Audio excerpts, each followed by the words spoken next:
Good morning बच्चों। आज ये जो चैप्टर नंबर 8 है इसका हम सेकंड पार्ट करने वाले हैं। इसका फर्स्ट पार्ट हम पहले कर चुके हैं।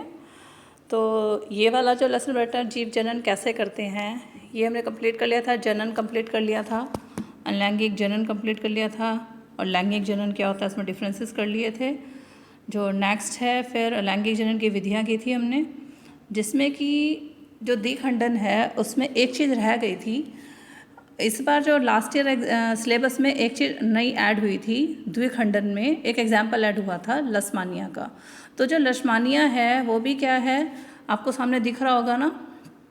इसमें क्या है कि ये लसमानिया है, ये धीरे धीरे देखो इसकी जो न्यूक्लियस है, केंद्रक है, वो दो में डिवाइड होना स्टार्ट हो जाता है और फिर बीच में से बाइफर्केटेड हो रहा है ना, अलग अलग होने लग गया और दो सेपरेट क्या बन गई, लसमानिया की सेल्स बन गई।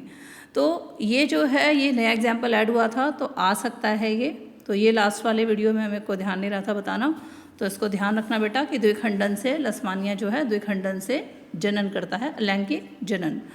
अब हमने ये भी कर लिए थे, खंडन कर लिया था, पुनर्जनन कर लिया था, मुकुलन भी हो गया था, फिर हमने कायिक प्रवर्धन, उत्तक संवर्धन ये सब कर लिया था। तो आज हम करेंगे लैंगिक प्रजनन। लैंगिक प्रजनन क्या होता है? तो लैंगिक प्रजनन क्या है? लैंगिक मतलब सेक्सुअल रिप्रोडक्शन। तो सेक्सुअल रिप्रोडक्शन में क्या होता है कि दोनों होते हैं, नर और मादा। अब तक हमने देखा था जो अलैंगिक जनन था, ए सेक्सुअल रिप्रोडक्शन, उसमें एक ही या तो दो में बट गया या टूट गया या फिर बहुखंडन हो गया, द्विखंडन हुआ या स्पोर मतलब जो स्पोर्स बने, लेकिन क्या था कि उसी में से ही बन रहा था, है ना। तो सेम था, जो भी नया उत्पत्ति हो रही थी, जनन हो रहा था, वो सेम टाइप का था। लेकिन जो लैंगिक जनन है, सेक्सुअल रिप्रोडक्शन, उसमें क्या होता है कि दो होते हैं। एक तो नर युग्मक होता है, मतलब नर गैमेट होता है, मेल गैमेट, और एक होता है फीमेल गैमेट। उनके मिलने से लैंगिक जनन होता है। फिर नर व मादा युग्मक के मिलने से प्रक्रम को क्या कहते हैं? निषेचन। तो जो नर युग्मक है, नर गैमेट है, और मादा गैमेट है, जब ये दोनों फ्यूज़ होते हैं आपस में, मीन्स कि जब ये मिलते हैं तो एक प्रक्रम है जिसे बोलते हैं निषेचन, और इंग्लिश में इसको बोला जाता है फर्टिलाइजेशन। तो ये फर्टिलाइज हो जाते हैं तो लैंगिक जनन होता है। फिर पुष्पी पौधों में लैंगिक जनन। अब पुष्पी पौधों में लैंगिक जनन क्या है? फूल पौधों का जनन अंग है। जो फ्लावर हम देखते हैं पौधों में, वो क्या है? किसी भी पौधे का जनन अंग है। जनन अंग से मतलब है कि जिसमें कि जो भी सारी रिप्रोडक्शन चलती है, मतलब नर युग्मक और मादा युग्मक दोनों उसमें होते हैं। एक फूल के मुख्य भाग कौन कौन से हैं? भार्य दल। भार्य दल है आपका ये, जिसे बोलते हैं सेपल, ठीक है, इंग्लिश में। फिर है पंखुड़ी। पंखुड़ी ये है आपकी, जिसे बोलते हैं पेटल्स। फिर स्त्री केसर, आप देख पा रहे हो स्त्री केसर ये है। स्त्री केसर को क्या बोलते हैं इंग्लिश में? पिस्टल। तो ये घड़े जैसी, सुराही जैसी ये जो आपको स्ट्रक्चर दिख रहा है, ये बेसिकली पिस्टल है। पिस्टल मतलब पुष्प का फीमेल रिप्रोडक्टिव पार्ट है। तो और ये स्त्री केसर के भी जो स्त्री केसर है, पिस्टल, इसके तीन पार्ट है, वर्तिकाग्र, वर्तिका और अंडाशय। तो वर्तिकाग्र जो है उसको हम बोलते हैं स्टिग्मा। ये जो बीच का वाला पोर्शन है इसे बोलते हैं वर्तिका या स्टाइल। और जो अंडाशय है, ये नीचे वाला पार्ट, इसको हम बोलते हैं ओवरी, अंडाशय। तो अब आप इसके अंदर जब देखो अगर, तो ये पूरे तीनों मिलके क्या बनते हैं? Female reproductive part. Means in तीनों को मिला के स्त्री केसर बना, ठीक है। स्त्री केसर मतलब पिस्टल बना। अब ये तो हो गया फीमेल रिप्रोडक्टिव पार्ट, ये वाला। अब है कि जो नर जननांग कौन से हैं इस पुष्प में? ये वाले पुंकेसर। पुंकेसर मतलब होता है, इसको हम इंग्लिश में बोलते हैं पुंकेसर को स्टेमन। तो जो स्टेमन है वो नर जननांग है किसी पुष्प का, और उसमें जो परागकोश है वो है पोलन ग्रेन्स या एंथर। एंथर में पोलन ग्रेन्स होते हैं, परागकण होते हैं, और जो तंतु है उसे बोलते हैं फिलामेंट। तो आप देख रहे होगे कि ये है, इसे फिलामेंट बोलेंगे। जिस पर ये जो है, जिस पर खूब सारे परागकण लगे होते हैं, वो परागकोश होता है, और इस पर कुछ ऑरेंज कलर के क्या लगे होते हैं? परागकण। तो ये पुष्प का स्ट्रक्चर है। अब देख लेते हैं आगे क्या दे रखा है। तो अब नेक्स्ट में हम देखें ये वाला पार्ट। तो इसमें बीज निर्माण की प्रक्रिया दे रखी है। अब मैंने कल एक वीडियो बना के आपको डाला भी है, उस पर देखना आप, उस पर यूट्यूब पे। तो उसमें पूरा मैंने ना आपको ये अच्छे से दिखाया हुआ है कि किस तरीके से फ्लावर के अंदर मेल और फीमेल रिप्रोडक्टिव पार्ट्स देखने हैं, तो उसको ज़रूर देखना, अच्छा है, अच्छे से समझ में आ जाएगा। तो बीज निर्माण की प्रक्रिया में क्या क्या होता है, जो बीज है वो किस तरीके से बनते हैं, तो वो है ये परागकोश में उत्पन्न परागकण। तो जो परागकोश थे अभी हमने देखे थे ना, इसमें देखा था हमने, ये जो है ये परागकोश है। तो इसमें जो परागकण बनते हैं, तो जो परागकोश में उत्पन्न परागकण हवा, पानी या जंतु द्वारा उसी फूल के वर्तिकाग्र पर अगर जाते हैं तो वो क्या कहलाते हैं, स्वपरागण, या दूसरे फूल के वर्तिकाग्र पे जाते हैं तो वो कहलाते हैं परपरागण। देखो सिंपल सा ये देखो, ये स्टेमन है, ये क्या है आपका परागकोश। तो इससे परागकण उड़ के अगर यहाँ पे चले गए, इसके वर्तिकाग्र पे चले गए सेम फ्लावर के, ये एक फ्लावर का ही पूरा पार्ट है मानो, तो ये कहलाएगा स्वपरागण। मतलब कि इसका पराग उड़ के अपने ही फूल के वर्तिकाग्र पे जाके चिपक जाता है, चिपचिपा होता है वर्तिकाग्र, तो ये क्या कहलाता है, स्वपरागण, सेल्फ पॉलिनेशन। परागण मतलब पॉलिनेशन, जो किसके द्वारा होता है, पानी, हवा या फिर जंतुओं के द्वारा। अब दूसरी चीज़ क्या है, परपरागण। परपरागण का मतलब क्या है कि ये जो पराग, यहाँ पे जो पराग कोश में परागकण लगे हुए हैं, ये कोई और फ्लावर है दूसरा मान लो, उसके जो वर्तिकाग्र है उस पे जाके चिपक जाए, मतलब अपने फूल के वर्तिकाग्र पे ना जाके कहाँ स्थानांतरित हो जाए, कहाँ ट्रांसफ़र हो जाए, किसी दूसरे फूल के वर्तिकाग्र पे या स्टिग्मा पे, तो ये क्या कहलाता है, परपरागण या फिर क्रॉस पॉलिनेशन। तो ये दो टर्म हो गई, इस पे क्वेश्चन बोर्ड में भी आया हुआ है, तो इसका डिफरेंस जरूर कर लेना कि परपरागण और स्वपरागण क्या होता है। अब आगे देख लेते हैं। फिर परागण में एक नलिका विकसित होती है। अब देखो परागकण ये है, परागकण कहाँ से आए, स्टेमन से उड़ के, पानी से, हवा से, या फिर किसी जंतु के द्वारा, कि कोई कीड़ा यहाँ बैठा, यहाँ से उड़ के कहाँ बैठ गया, वर्तिकाग्र पे, तो परागकण उसके पैरों पे चिपक गए और जाके फिर वो यहाँ पे वर्तिकाग्र पे चिपक गए।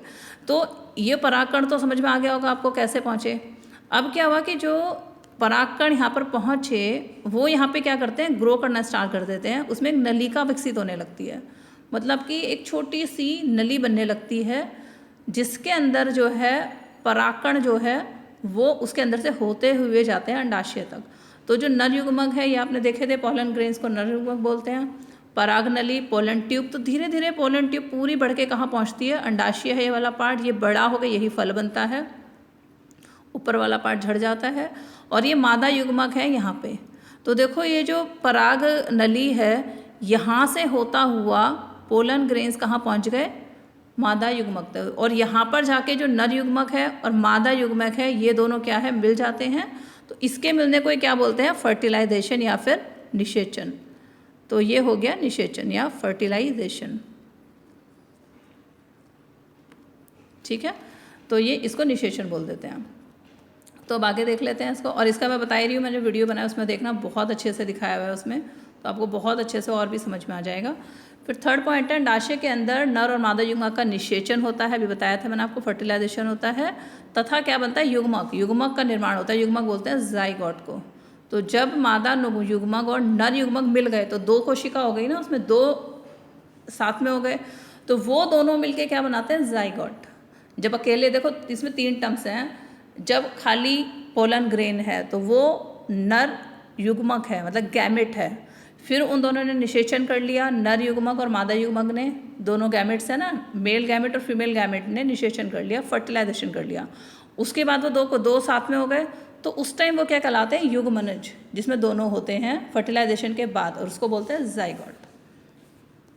फिर आगे देखो, युग्मनज में विभाजन होकर भ्रूण का निर्माण होता है। अब ये युग्मनज बना, जिसमें एक मेल गैमेट था, एक फीमेल गैमेट था, वो फर्टिलाइज हुए थे। फिर इसमें क्या होता है कि ये जो कोशिकाएं हैं विभाजित होनी स्टार्ट हो जाती हैं, मतलब 2 से 4, 4 से 8, 8 से 16, 16 से 32। तो विभाजन जब होने लगता है तो क्या बन जाता है, भ्रूण। भ्रूण मतलब सीड बन जाता है, बीज बन जाता है।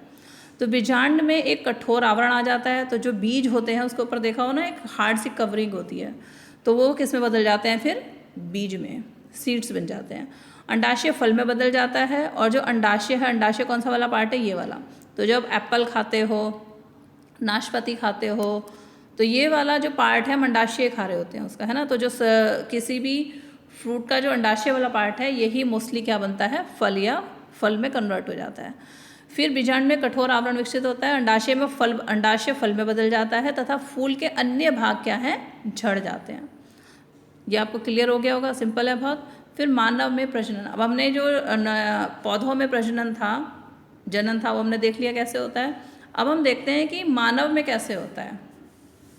मानव में प्रजनन, मानव में लैंगिक जनन होता है। लैंगिक जनन क्या है, जीवन का वह काल, लैंगिक परिपक्वता या फिर पुबर्टी, जीवन का वह काल जब नर में शुक्राणु तथा मादा में अंडकोशिका, शुक्राणु मतलब स्पर्म्स और मादा में अंडकोशिका मतलब एग्स बनते हैं।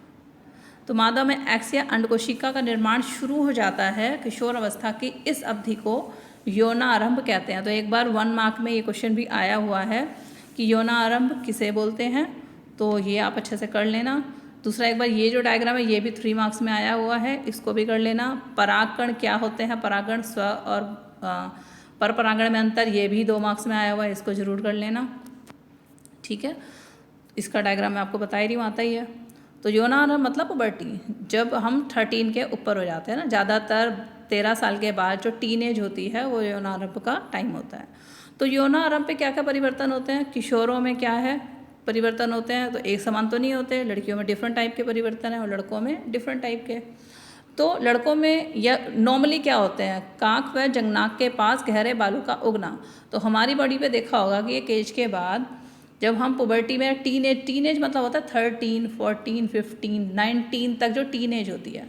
तो टीनेज में क्या है कि जो हमारी बॉडी पे जो हेयर्स हैं जो पहले बहुत सॉफ्ट होते हैं, बाद में क्या बॉडी पे वो थोड़े हार्ड हो जाते हैं, ज़्यादा होने लगते हैं। तो वो क्यों होने लगते हैं, बिकॉज ऑफ हॉर्मोन्स। क्योंकि हमारी बॉडी में जब हमारे रिप्रोडक्टिव ऑर्गन वर्किंग कंडीशन में आने लगते हैं, तो बचपन से तो वर्किंग नहीं होते हुए ना, सोए हुए होते हैं। तो जब पुबर्टी आने लगती है या यौनारंभ आने लगता है, उस टाइम वो क्या है, एक्टिव हो जाते हैं ऑर्गन्स, क्योंकि हॉर्मोन्स बनने लगते हैं इसलिए, और वो एक्टिव हो जाते हैं। तो हेयर्स बढ़ने लगते हैं, त्वचा का तैलीय होना या तथा मुँह से निकलना। तो जो एक एज में आपने देखा होगा कि जो यौनारंभ में बच्चे होते हैं, जब यंग एज में बच्चे बढ़ रहे होते हैं, तो उस टाइम बहुत ज़्यादा स्किन पे दाने या मुँह से निकलते हैं। तो उसका भी रीज़न यही है कि जो कुछ हार्मोन्स बनते हैं वो क्या है, कुछ एक्सेस में ऑयल जो है प्रोड्यूस करते हैं कुछ स्किन में, जिसकी वजह से ये मुँह से वगैरह निकलते हैं। तो इसके लिए यही है कि ऑयली फूड कम खाओ, सैलड ज़्यादा खाओ, फ्रूट ज़्यादा खाओ। दूसरा, अपने फेस को मुल्तानी मिट्टी या किसी चीज़ से साफ़ करो, तो ये ऑयल धीरे धीरे रिमूव होगा, तो दाने कम निकलेंगे। फिर है लड़कियों में क्या क्या अंतर आता है, स्तन के आकार में वृद्धि होने लगती है। तो जो ब्रेस्ट सा है वो उनमें साइज़ उनका इंक्रीज़ होने लगता है, रजोधर्म होने लगता है। रजोधर्म मतलब होता है मेंस्ट्रुअल साइकिल, है ना, जो मेंस्ट्रुअल साइकिल ये जैसे पीरियड बोलते हो आप, वो क्या है, रजोधर्म है, वो स्टार्ट होता है। फिर लड़कों में क्या अंतर आने लगता है, चेहरे पर दाढ़ी मूछ निकलना। बचपन से तो दाढ़ी मूछ नहीं होती लड़कों के, है ना, तो वो भी क्यों निकलती हैं, क्योंकि जो रिप्रोडक्टिव ऑर्गन है मेल्स में, वो हार्मोन्स बनने की वजह से, ज़्यादा हार्मोन्स बनने की वजह से क्या है, एक्टिव होने लगते हैं, और जिसकी वजह से दाढ़ी और मूछ निकलती है। तो आवाज़ का फटना, आवाज़ हैवी होने लगती है।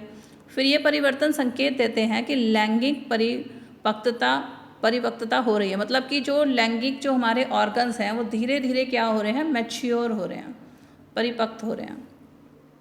फिर है नरजनन तंत्र, तो ये भी इम्पोर्टेंट है काफ़ी, बहुत बार पूछा जाता है एग्ज़ाम में, तो इसको ज़रूर करना है, मोस्ट इम्पोर्टेंट क्वेश्चन आता है ये भी।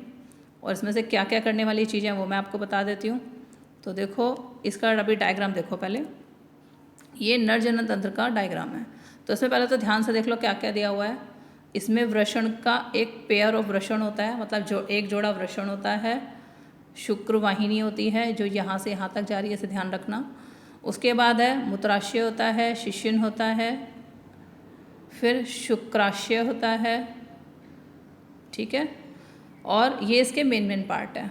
तो इसको ध्यान रखना दिमाग में। फिर हम अब इसका देखते हैं कि इसको आगे क्या दे रखा है इसमें।